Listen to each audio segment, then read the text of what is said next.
নবম শ্রেণীর ছাত্রছাত্রীরা, আগের ক্লাসে আমরা কার্যক্ষমতা শক্তি সম্বন্ধে জেনেছিলাম। এই ক্লাসে আমরা নতুন একটা বিষয় তাপ সম্বন্ধে পড়ব। তো তাপ এবং তাপমাত্রা এই জিনিসগুলো আমরা অনেক আগে থেকেই পড়ে আসছি। তাপ কাকে বলে? তাপ হলো এমন এক প্রকারের শক্তি যা গ্রহণ করলে কোনো বস্তু উত্তপ্ত হয় এবং যা বর্জন করলে কোনো বস্তু শীতল হয়। আর তাপমাত্রা হলো এমন এক প্রকারের তাপীয় অবস্থা যেটা থেকে আমরা বুঝতে পারি যে ওই বস্তু কোনো বস্তুকে তাপ দেবে নাকি কোনো বস্তুর কাছ থেকে ওই বস্তুটা তাপ নেবে। তার মানে তাপ এবং তাপমাত্রা বা উষ্ণতা সম্বন্ধে ধারণা অনেক আগের থেকেই হয়ে আছে। আমরা এখানে এই চ্যাপ্টারে যেটা পড়ব সেটা হলো যে এই যে কোনো একটা বস্তু তাপ নিচ্ছে বা তাপ দিচ্ছে সেটা আমরা কিভাবে পরিমাপ করি। এই যে কোনো বস্তুর দ্বারা গৃহীত বা বর্জিত তাপ পরিমাপ করার যে পদ্ধতি বা নীতি তাকে আমরা বলি হচ্ছে ক্যালোরি নীতি। তাহলে এখানে আমাদেরকে ক্যালোরি নীতি সম্বন্ধে জানতে। এখন আমরা ক্লাস অষ্টম শ্রেণীতেই পড়েছি যে কোনো বস্তু দ্বারা গৃহীত বা বর্জিত তাপ, বস্তু দ্বারা গৃহীত বা বর্জিত তাপ, গৃহীত বা বর্জিত তাপ তিনটি বিষয়ের উপর নির্ভর করে। কি কি তিনটে বিষয়? একটা হচ্ছে বস্তুর ভর, সেটাকে আমরা এম বলি। বস্তুর উপাদানের আপেক্ষিক তাপ, উপাদানের আপেক্ষিক তাপ, সেটাকে এই আপেক্ষিক তাপ সম্বন্ধে অষ্টম শ্রেণীতে আমরা পড়েছি। আপেক্ষিক তাপ সেটাকে সাধারণত এস দিয়ে লেখা হয়। আর উষ্ণতার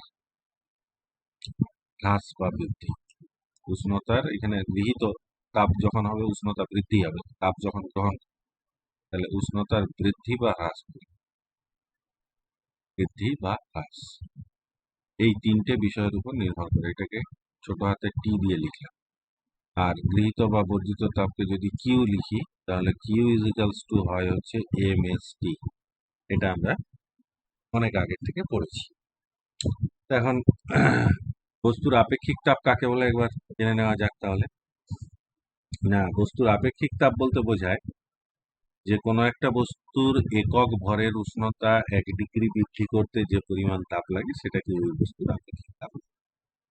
আপেক্ষিক তাপের একক কি হয়? আপেক্ষিক তাপের সিজিএস পদ্ধতিতে একক, আপেক্ষিক তাপের সিজিএস পদ্ধতিতে একক, সিজিএস পদ্ধতিতে একক হচ্ছে calorie per gram degree centigrade, calorie per gram degree centigrade. SI পদ্ধতিতে একক হচ্ছে joule per joule per KG kelvin, KG kelvin. ঠিক আছে, এই হলো আপেক্ষিক তাপকে সাধারণত এস দিয়ে চিহ্নিত করা হয়, যেটা আমি এখানে করেছি। এই যে এখানে দেখতে পাচ্ছ যে এইটা এস, আবার এখানে এস, ঠিক আছে, এস দিয়ে আমরা চিহ্নিত করছি। এখন আপেক্ষিক তাপের মাত্রা কি হবে? দেখো এইখান থেকে আমরা আপেক্ষিক তাপের মাত্রা পাবো, সেটাও করে নি। আপেক্ষিক তাপের মাত্রা, আপেক্ষিক তাপের মাত্রা বা মাত্রীয় সংখ্যা, মাত্রা মাত্রা জানতে গেলে আমাকে এই সমীকরণ থেকে আমরা লিখব যে এস ইজিক্যালস টু হয় হচ্ছে কিউ বাই এম। এখানে এমটা হচ্ছে ভর, টিটা হচ্ছে উষ্ণতা বৃদ্ধি, আর কিউটা হচ্ছে তাপ তাহলে এস এর মাত্রা কি হবে? এস এর মাত্রা কিউর মাত্রা হচ্ছে শক্তির মাত্রার সঙ্গে তাপ তো এক প্রকার শক্তি। এই শক্তির মাত্রা হচ্ছে mL⁻², ঠিক আছে। আচ্ছা, ভর হচ্ছে এম, আর এটা হচ্ছে উষ্ণতা, এটা কিন্তু সময় না, এটা হচ্ছে উষ্ণতা। তো উষ্ণতার মাত্রা কিছু কিছু ক্ষেত্রে আমরা বড় হাতের কে দিয়েই লিখি। তাহলে এই এম কেটে গেল, তাহলে কি পড়ে থাকবে? L² T⁻², K⁻−1। এটা হলো আপেক্ষিক তাপের মাত্রা। এইগুলো জানার পরে আপেক্ষিক তাপ সম্বন্ধে জেনে গেলাম। কোনো বস্তু দ্বারা গৃহীত বা বর্জিত তাপ কি কি বিষয়ের উপর নির্ভর করে সেটা জেনে গেলাম। এরপরে আমরা যে নীতির উপর ভিত্তি করে গৃহীত বা বর্জিত তাপ গণনা করি সেই নীতিটা সম্পর্কে আমাকে জানতে হবে। এই নীতিটা হলো ক্যালোরিমিতির মূল। এবারে আমরা পড়ব হচ্ছে ক্যালোরিমিতি। তাহলে এরপরে ক্যালোরিমিতির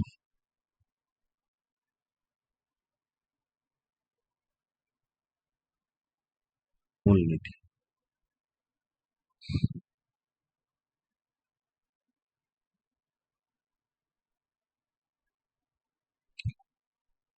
এখানে যে আমরা এই যে তাপের কথা বলছিলাম, এর একক কি হবে? সিজিএস পদ্ধতিতে তাপের একক হয় হচ্ছে, মনে রাখবে, ক্যালোরি, আর এসআই পদ্ধতিতে হয় হচ্ছে জুল। এই হলো তো এককগুলো আমাদের জানতে হবে। এরপর হচ্ছে তোমার ক্যালোরিমিতির মূলনীতি পড়বে।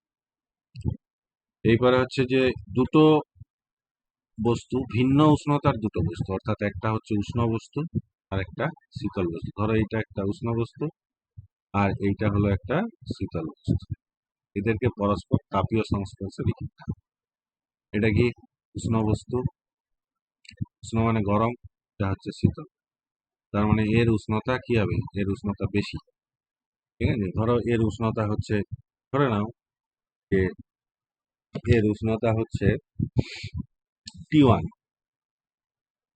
আর ইয়ের উষ্ণতা হচ্ছে তোমার শীতল বস্তুর উষ্ণতা T2। তার মানে এর উষ্ণতা আমি ধরে নিলাম 1°C, এর উষ্ণতা হচ্ছে, তার মানে যেহেতু এটা উষ্ণ আমি বলতে পারি যে T1 is greater than T2। এই যখনই এদেরকে দুটো ভিন্ন উষ্ণতার দুটো বস্তুকে যখনই তাপীয় সংস্পর্শে রেখে দেওয়া হয় তখনই কি হবে? তাপীয় সংস্পর্শ মানে কি? এমন ভাবে সংস্পর্শ করে রাখা হবে যাতে তাপ একটা বস্তু থেকে আরেকটা বস্তুতে যেতে পারে, সেটাকে আমরা বলি তাপীয় সংস্পর্শ। তখন তাহলে তাপ কি হয়? তাপ হচ্ছে উষ্ণ বস্তু থেকে শীতল বস্তুর দিকে অগ্রসর হয়, মানে যাবে। উষ্ণ বস্তু থেকে এই দিক থেকে এইদিকে শীতল বস্তুর দিকে তাপ যাবে, ঠিক আছে। তাহলে দুটো ভিন্ন উষ্ণতার বস্তুকে পরস্পর তাপীয় সংস্পর্শে রাখলে উষ্ণ বস্তু থেকে শীতল বস্তুর দিকে তাপ প্রবাহিত হয়। কতক্ষণ প্রবাহটা তাপ চলবে? প্রবাহ যতক্ষণ পর্যন্ত না উভয়ের উষ্ণতা সমান আছে, যতক্ষণ পর্যন্ত না উভয়ের উষ্ণতা সমান। এই উভয়ের উষ্ণতা সমান হলে সেই অবস্থাটাকে আমরা বলি তাপীয় সাম্যাবস্থা। তাহলে উভয়ের উষ্ণতা সমান হলে তখন সেই অবস্থাটাকে আমরা বলি তাপীয় সাম্যাবস্থা। মানে কি করে উভয়ের উষ্ণতা সমান হয়? যখন এ তাপ বর্জন করছে এর উষ্ণতা আস্তে আস্তে কমতে থাকে, ঠিক আছে।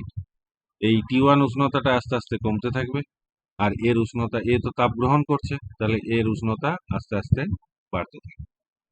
তাহলে মাঝামাঝি একটা জায়গাতে T1 কমতে থাকলো, T2 বাড়তে থাকলো, মাঝামাঝি একটা উষ্ণতা এসে একটা সময় এরও উষ্ণতা হয়ে যাবে T°C, এরও উষ্ণতা হয়ে যাবে T°C, দুজনের উষ্ণতা সমান হয়ে গেল।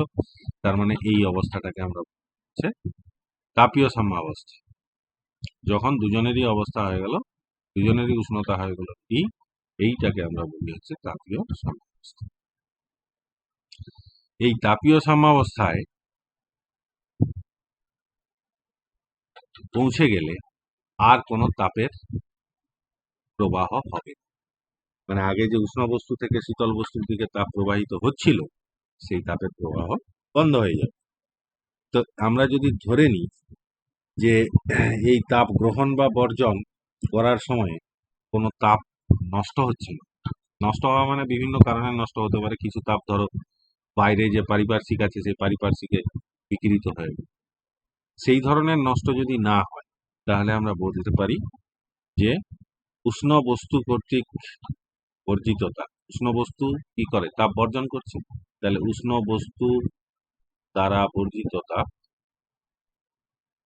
উষ্ণ বস্তু দ্বারা বর্জিত তাপ সমান সমান হলো শীতল বস্তু দ্বারা গৃহীত, শীতল বস্তু দ্বারা গৃহীত। তার মানে যে পরিমাণ তাপ উষ্ণ বস্তু বর্জন করবে, ঠিক সেই পরিমাণ তাপ এ যতটা তাপ বর্জন করবে, ঠিক সেই পরিমাণ তাপ এ গ্রহণ, শীতল বস্তু। ঠিক আছে, এটাকেই আমরা বলি হচ্ছে ক্যালোরিমিতির মূলনীতি। তাহলে ক্যালোরিমিতির মূলনীতিটি লেখো বললে শুধু এইটুকু লিখলে কিন্তু নম্বর পাওয়া যাবে না, পুরো ঘটনাটি লিখতে হবে এবং কি শর্তে এটা সম্ভব সেটাও লিখতে হবে। কি শর্তে সম্ভব? এক হচ্ছে যে এদের মধ্যে কোনো, এই যে তাপ যে বিনিময় হচ্ছে, অর্থাৎ তাপের যে প্রবাহ হচ্ছে, সেই তাপের কোনো প্রবাহই নষ্ট হওয়া যাবে না, সেই তাপের কোনো অংশই নষ্ট হওয়া চলবে না। হ্যাঁ, এবং আরেকটা শর্ত আছে যে এই যে বস্তু দুটো, এদের মধ্যে বিক্রিয়ার ফলে কোনো তাপ উৎপন্ন বা শোষণ হওয়া চলবে না। এই দুটি শর্ত যদি সঠিকভাবে মানা হয়, তাহলে তোমার ক্যালোরিমিতির মূলনীতি অনুযায়ী আমরা এটা বলতে পারি। এই দুটি শর্ত মানা না হলে কিন্তু এই কথা বলা যায় না। ফলে শুধু তুমি এইটুকু লিখে দিলে সেটা কিন্তু সঠিক হবে না। এখন এইটাকে আমরা একটু গণনা করার চেষ্টা করি যে উষ্ণ বস্তু দ্বারা কতটা তাপ বর্জন হয়েছে আর শীতল বস্তু দ্বারা কতটা তাপ গ্রহণ হয়েছে। তাহলে এই বস্তুটাকে ধরো এ বস্তু, এটা হচ্ছে বি বস্তু। তাহলে এ বস্তু উষ্ণ, তাহলে এ বস্তু দ্বারা বর্জিত তাপ কি করে বার করব? সেই আগের ফর্মুলা, এ বস্তু দ্বারা বর্জিত তাপ। হ্যাঁ, তো ধরে নাও এ বস্তুর ভর হচ্ছে বড় হাতের এম বা M1 ধরো, আর বি বস্তুর ভর হচ্ছে M2। তাহলে এই বস্তু দ্বারা বর্জিত তাপ কি করে বার করব? না, এই যে আগের ইয়েতে আমি দেখেছি ডিসকাশনে যে গৃহীত বা বর্জিত তাপ সমান হচ্ছে M into S into T. তা আমি ধরে নিলাম যে এর আপেক্ষিক তাপ হচ্ছে S1, এর আপেক্ষিক তাপ হচ্ছে S2। ঠিক আছে, তাহলে এই এ বস্তু তাপ বর্জন করছে, তাহলে এর ভর হচ্ছে M1, আপেক্ষিক তাপ S1, আর উষ্ণতার পরিবর্তন কত ছিল? T1, কমে হয়েছে T, তার মানে উষ্ণতার পরিবর্তন T1 মাইনাস টি। ঠিক আছে, আবার ঠিক বি বস্তু দ্বারা গৃহীত তাপ, গৃহীত তাপ সেটা কত হবে? ওই ফর্মুলাতে ফেলছি, M1 বি বস্তুর ভর M2, আপেক্ষিক তাপ S2, উষ্ণতার পরিবর্তন কত হয়েছে? গৃহীত তাপ, এখানে উষ্ণতা বেড়েছে, তার মানে ছিল T2, বেড়ে হয়েছে T, তার মানে টিটা বেশি, তাহলে T মাইনাস T2। তাহলে ক্যালোরিমিতির মূলনীতি অনুযায়ী এরা হচ্ছে সমান, M1 S1 into T1 minus T equals to হচ্ছে M2 S2 two T minus T2। এই হলো ক্যালোরিমিতির মূলনীতি। এইভাবে আমরা যে কোনো ইয়েতে, সমস্যাতে, কোনো একটা সমস্যাতে আমরা একটা বস্তুর সঙ্গে আর একটা বস্তুকে রাখলাম, দুটো ভিন্ন উষ্ণতার বস্তু, সেই দুটো বস্তুর চূড়ান্ত উষ্ণতা কত হবে সেটা আমরা এই পদ্ধতিতে বার করতে। যেমন তোমাদের এখানে একটা সমস্যা দেওয়া আছে যে 0 ডিগ্রি সেন্টিগ্রেড উষ্ণতায় 20 গ্রাম জলের সঙ্গে 10 ডিগ্রি সেন্টিগ্রেড উষ্ণতায় 40 গ্রাম জল মেশানো। ধরো এইখানে 0 ডিগ্রি সেন্টিগ্রেড উষ্ণতার 20 গ্রাম জল আছে একটা জায়গাতে। ঠিক আছে, তাহলে এটা কন্টেনার করে দিলাম। ধরো এরকম একটা জিনিস, এইখানে 0 ডিগ্রি সেন্টিগ্রেড উষ্ণতায় এইখানে কি আছে? 0°C উষ্ণতাতে 20 গ্রাম জল 20 গ্রাম জল আছে। এরপরে এর সঙ্গে 10°C উষ্ণতার 40 গ্রাম, আরেকটা জায়গাতে 10°C উষ্ণতার 40 গ্রাম জল আছে। এটা হচ্ছে 10°C উষ্ণতায় 40 গ্রাম জল। এবারে এই দুটোকে মেশালে এদের চূড়ান্ত উষ্ণতা কত, সেটা আমাদেরকে বার করতে হবে। তো এইটাকে যখনই তুমি এখানে মিশিয়ে দেবে, এই 0° উষ্ণতার 20 গ্রাম জলটাকে যখনই তুমি এখানে মিশিয়ে দিলে, তাহলে কি হবে, এ হচ্ছে শীতল বস্তু, এ হচ্ছে উষ্ণ বস্তু। তাহলে এ তাপ গ্রহণ করবে, শীতল বস্তু তাপ গ্রহণ করবে, এ তাপ বর্জন দিয়ে চূড়ান্ত উষ্ণতা একটা আসবে। এর উষ্ণতা বাড়বে, এর উষ্ণতা কমবে, ফাইনালি চূড়ান্ত উষ্ণতা ধরে নাও যে ধরি চূড়ান্ত উষ্ণতা হচ্ছে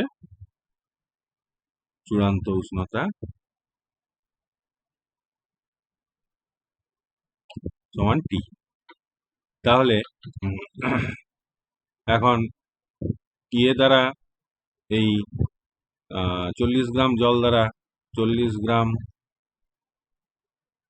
জল দ্বারা বর্জিত তাপ, এ বর্জন করে বর্জিত তাপ কত হবে, 40 গ্রাম এম লিখে দিলাম। জলের সিজিএস পদ্ধতিতে জলের আপেক্ষিক তাপ হচ্ছে 1, মনে রাখতে হবে। তাহলে M into S into T, টি মানে উষ্ণতার পরিবর্তন, এর কত ছিল 10, এটা বর্জন করছে, তার মানে এটা কমবে, কমে গিয়ে টি হবে, তার মানে আমরা এখানে 10 মাইনাস টি। আবার তাপ গ্রহণ করবে কি না, 20 গ্রাম জল দ্বারা গৃহীত তাপ, এরা গ্রহণ করবে গৃহীত তাপ, সেটা কত, এর ভর হচ্ছে 20 ইন্টু জলের আপেক্ষিক তাপ 1, আর এখানে ওর উষ্ণতা ছিল 0°, এ গ্রহণ করেছে, গ্রহণ করে বেড়ে হয়েছে টি, তার মানে টি মাইনাস 0 লিখবে।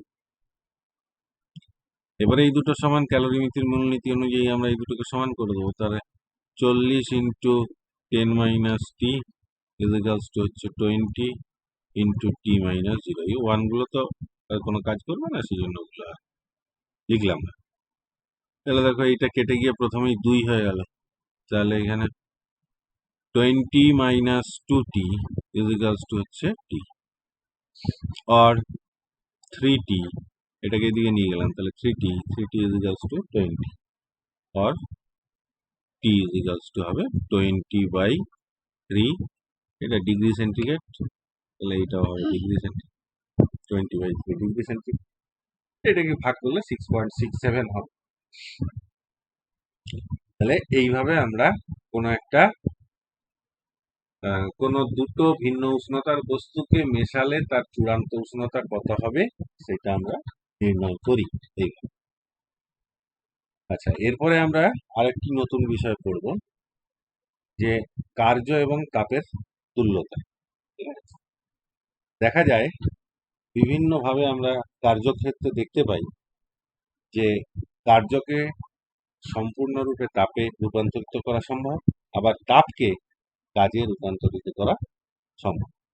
যেমন তোমার দুটো তালু যদি বেশ কয়েকবার ঘষে দাও, তাহলে এখানে কি হচ্ছে, তুমি কার্য করছো, ঘষার জন্য কাজ করছো, সেই কাজের জন্য দেখবে হাতটা গরম হয়ে যাচ্ছে, যত ঘষবে গরম হয়ে যাচ্ছে। তাহলে এখানে কি হচ্ছে না, তোমার কার্যটা তাপ শক্তিতে অর্থাৎ তাপে রূপান্তরিত হবে। ঠিক একটা ইয়েতে তুমি ঢাকা দিয়ে কোনো কিছু পরিমাণ জলকে একটা পাত্রে ঢাকা দিয়ে, ভালো করে ঢাকা দিয়ে সেটা বসাও, কিছুক্ষণ পরে দেখবে যে তাপ তুমি দিয়ে ওটাকে যদি ফোটাতে শুরু করো, তো দেখবে কিছুক্ষণ পরে ঢাকাটা নড়ছে। তো এই ঢাকাটা নড়ানো মানে কি, সেটা কার্য হচ্ছে কিছুটা। হ্যাঁ, তাহলে ঢাকাটাকে নড়ানো মানেই হচ্ছে কিছুটা কার্য। সে কার্যটা করছে কি, সেই কার্যটা করছে হচ্ছে যে তুমি তাপ শক্তিটা দিয়ে ওটাকে ফোটাচ্ছ, সেই তাপ শক্তিটাই ওই কার্যটা করছে। তাহলে দেখা যাচ্ছে যে তাপ কার্যে রূপান্তরিত হচ্ছে, আবার কার্য তাপে রূপান্তরিত হচ্ছে। এই যে তাপ এবং কার্য পরস্পরের যে রূপান্তর, সেই রূপান্তরের সম্পর্কজনিত জুল একটা সূত্র দিয়েছিল, সেটাকে আমরা বলি হচ্ছে জুলের সূত্র। ঠিক আছে, তাপ ও কার্য সম্পর্কিত জুলের সূত্র, এটাই আমরা এখন পড়ব। ঠিক আছে, তাপ ও কার্য সংক্রান্ত তাপ ও কার্য সংক্রান্ত জুলের সূত্র।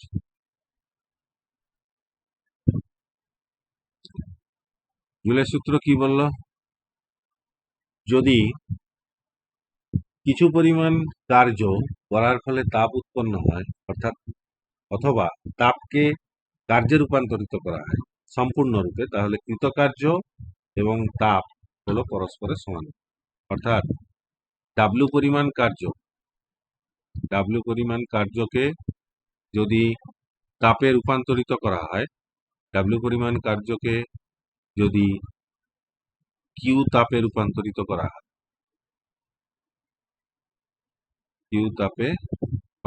করা হয়,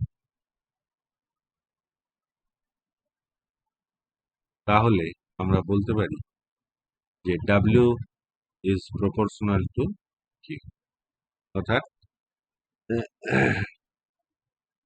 ডাব্লিউ ইজ প্রপোর্শনাল টু, আর এখান থেকে আমরা বলতে পারি একটা ধ্রুবক সংখ্যা দিতে হবে আমাদের প্রপোর্শনালিটি থেকে, অর্থাৎ এটা ভ্যারিজার সাইন, এই ভ্যারিজার সাইন থেকে equal sign W varies as Q, তাহলে ডাব্লিউ ইকুয়ালস টু করতে গেলে এখানে জে ইন্টু কিউ।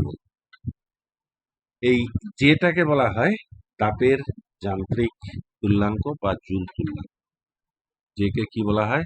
তাপের যান্ত্রিক তুল্যাঙ্ক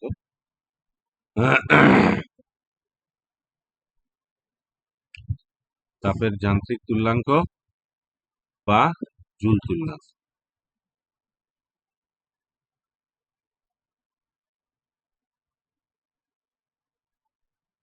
তাপের যান্ত্রিক তুল্যাঙ্ক বা জুল, এর মান কত হয়?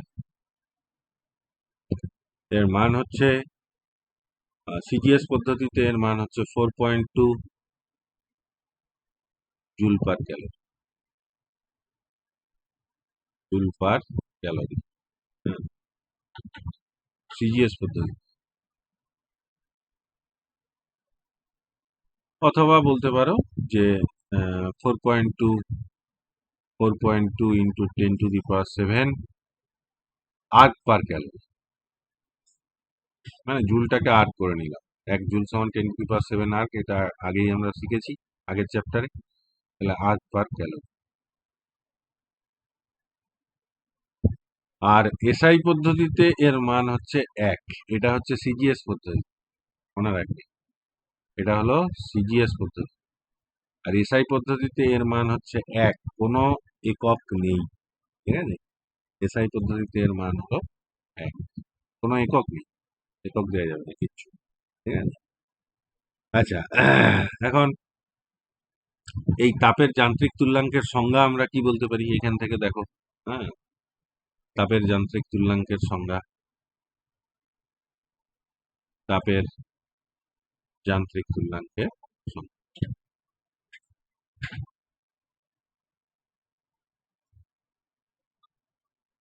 কিভাবে বলতে পারি? যান্ত্রিক তুল্যাঙ্কের সংজ্ঞা কিভাবে বলতে পারি? যে যদি কিউ ইজিক্যালস টু 1 হয়, এখানে কিউ সমান সমান 1 হলে, 1 একক আর কি, 1 একক হলে ডাব্লিউ সমান সমান আমরা বলতে পারি যে, তাহলে এখান থেকে আমরা বলবো যে 1 একক তাপ উৎপন্ন করতে যে পরিমাণ কার্য সম্পাদন করতে হয় তাকেই তাপের যান্ত্রিক তুল্যাঙ্ক বলা হয়, ঠিক আছে? এবার তাপের যান্ত্রিক তুল্যাঙ্ক এরকম অনেক সময় পড়ে যে তাপের যান্ত্রিক তুল্যাঙ্ক 4.2 জুল পার ক্যালোরি বলতে কি বোঝো? তখন বলতে হবে যে 1 ক্যালোরি পরিমাণ তাপ উৎপন্ন করতে 4.2 জুল কার্য সম্পাদিত করতে হবে, ঠিক আছে? আচ্ছা, এখন এইখান থেকে আমরা গাণিতিক সমস্যা আমাদের পড়ে, ঠিক আছে? এই গাণিতিক সমস্যাগুলো আমাদেরকে এখানে করতে হবে। কিরকম না, ধরো কোথাও ধরো এরকম বলেছে যে 12 ক্যালোরি তাপ উৎপন্ন করতে যদি 50.4 জুল কার্য করতে হয়, তবে জুল তুল্যাঙ্কের মান কত হবে? সেটা জানতে চেয়েছি। তার মানে কি কি এখানে ক্যালোরি দেওয়া আছে, সেটা মানে হিট। তার মানে কিউ দেওয়া আছে হচ্ছে 12 ক্যালোরি, কিউ হচ্ছে 12 ক্যালোরি। আচ্ছা, ডাব্লিউ দেওয়া আছে হচ্ছে 50.4 জুল। তাহলে তাপের যান্ত্রিক তুল্যাঙ্ক আমরা জানি যে W is equals to J Q. তাহলে জে আমাকে জে বার করতে হবে, জে বার করতে হবে। জে সমান হচ্ছে ডাব্লিউ বাই কিউ, জে সমান হচ্ছে ডাব্লিউ বাই কিউ। হ্যাঁ, জে সমান হচ্ছে ডাব্লিউ বাই কিউ, জে সমান হচ্ছে ডাব্লিউ বাই কিউ। তাহলে ডাব্লিউর ভ্যালু বসাও এখানে, 50.4 ডিভাইডেড বাই কিউ মানে হচ্ছে 12। ঠিক আছে, এবার এইটাকে তুমি যদি ইয়ে করো, ডিভাইড করো, দেখবে তুমি পেয়ে যাবে যে 4.2, হ্যাঁ, joule per calorie, joule per calorie. এই হলো, এইভাবে সমস্যা পড়ে। আবার কোথাও বলবে 50 ক্যালোরি তাপ উৎপন্ন করতে কি পরিমাণ কার্য করতে হবে, তাহলে কি করবে, সেখানে 50 মানে হচ্ছে কিউর ভ্যালুটা হচ্ছে 50 ক্যালোরি, কিউর ভ্যালু 50 ক্যালোরি, আর জে এর ভ্যালু তোমার জানা আছে 4.2 জুল পার ক্যালোরি।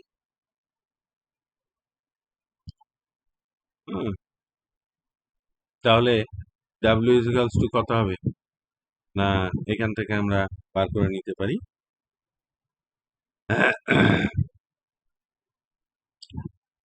এখান থেকে আমরা বার করে নিতে পারি। এখান থেকে W is equals to J Q, J Q মানে হচ্ছে 4.2 ইন্টু কিউ মানে হচ্ছে 50। হ্যাঁ, তার মানে এটাকে গুণ করলে 4.2 ইন্টু 50, তাহলে সেটা হবে হচ্ছে ওই 210 জুল। এইভাবে এখানে ছোট ছোট সমস্ত অঙ্ক করে এগুলো করতে হবে। এরপরে এখানে তাপকে আমরা এতকাল তো তাপ জেনে এসেছি, কিন্তু এখন কিছু কিছু ক্ষেত্রে আমরা দেখতে পাবো, আমরা এতকাল জেনে এসেছি যে তাপ দিলে, কোনো একটা বস্তুকে তাপ দিলে সেই বস্তুটার উষ্ণতা বৃদ্ধি পায়, এতকাল জেনে এসেছি। কিন্তু তুমি যদি দেখো যে 0 ডিগ্রি সেন্টিগ্রেড উষ্ণতার বরফ নিয়ে তুমি সেটাকে উনুনে বসিয়ে দাও, হ্যাঁ, যতক্ষণ পর্যন্ত বরফটা বরফ থাকবে, মানে উনুনে বসিয়ে দিলে কি হবে, বরফ আস্তে আস্তে গলতে শুরু করবে, গলে জলে পরিণত হবে। যতক্ষণ না পুরো বরফটা গলে জলে পরিণত না হচ্ছে, ততক্ষণ পর্যন্ত দেখবে যে উষ্ণতাটা কিন্তু 0 ডিগ্রি থেকে গেল। তার মানে এখানে তুমি তাপ দিচ্ছ কিন্তু উষ্ণতার পরিবর্তন হচ্ছে না।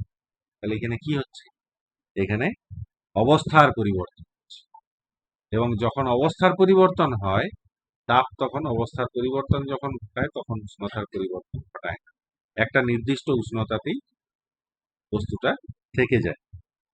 এটাকেই আমরা বলি হচ্ছে, এই যে তাপ অবস্থার পরিবর্তন ঘটায়, হুম, যে তাপ মানে সেটা তাপ প্রয়োগের ফলে, আবার যখন জলটাকে তুমি বরফে পরিণত করবে তখন জল থেকে কি করতে হবে, তাপ নিয়ে নিতে হবে বা নিষ্কাশন করতে হবে।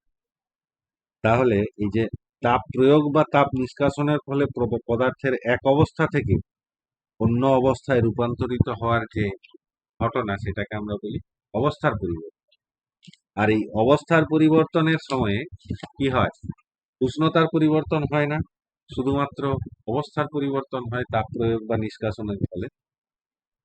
তাই এই তাপটাকে আমরা বলি হচ্ছে লীন তাপ, পদার্থের অবস্থা পরিবর্তনের লীন তাপ। তাহলে এখন থেকে আমরা দেখে গেলাম, যে জেনে গেলাম যে তাপকে আমরা তাহলে মোটামুটি ভাবে দুটো ভাগে ভাগ করতে পারি। হুম, তাপকে মোটামুটি ভাবে আমরা দুটো ভাগে ভাগ করতে পারি।